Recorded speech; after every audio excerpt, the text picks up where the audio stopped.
Bonsoir Facebook. Alors nous avons pris la décision de faire une vidéo.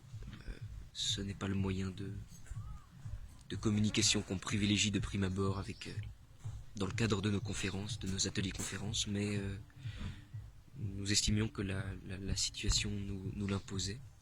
Et voilà, quitte à utiliser ce médium, nous allons l'utiliser. Et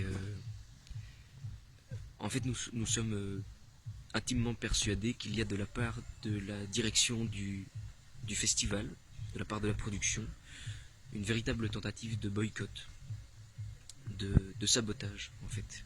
Et j'explique, je vous resitue un petit peu le cadre. Donc on est dans un cadre où il y a énormément de spectacles qui auront lieu, etc. Et une production accrue par rapport à la promotion des spectacles. Et donc,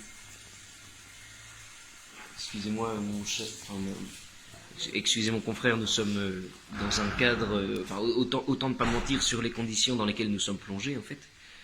Mais voilà, donc les vidéos n'ont pas été reçues, alors qu'on en a envoyé plusieurs à la production du festival. Aucune vidéo n'a été retenue par le comité central de communication, ce qui fait que nous peinons à mobiliser notre public, et nous nous retrouvons ici dans un camping somme toute très accueillant, mais ce n'est pas vraiment notre lieu de... Pas notre lieu de prédilection, forcément. Vous constaterez par vous-même l'état de délabrement des lieux, et ce qu'on veut dire, c'est que c'est pas une...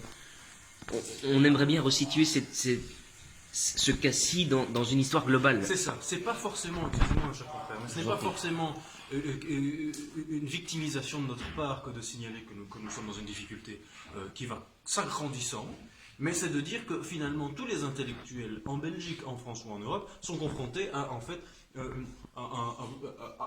comment expliquer ça, le mot m'échappe, cher confrère. Mais écoute, à une espèce de cabale, en fait. Une cabale, c'est vraiment ça. C'est vraiment un étau qui se resserre de plus en plus, et les territoires de la pensée s'amenuisent de jour en jour, à vue d'œil, tout à fait.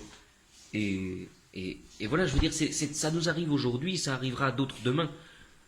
Et c'est avec nos confrères intellectuels du monde entier que nous voulons exprimer ce soir notre solidarité. Et nous comprenons leur douleur, et nous comprenons la fatigue qui peut s'exercer sur les intellectuels de tous bords, de droite ou de gauche d'ailleurs, car ça n'a aucune importance. C'est vraiment l'expression de la pensée dans ce qu'elle a de plus exigeant en fait, dans sa discipline même. Et c'est ça qu'on attaque aujourd'hui. Tout à fait. D'ailleurs, nous allons regagner nos appartements. Nous allons aller dormir. Dans nos appartements, on peut peut-être plutôt parler de... Voilà, on va vous laisser juger par vous-même. Je ne sais pas si vous pouvez voir les caravanes qui sont ici, mais enfin...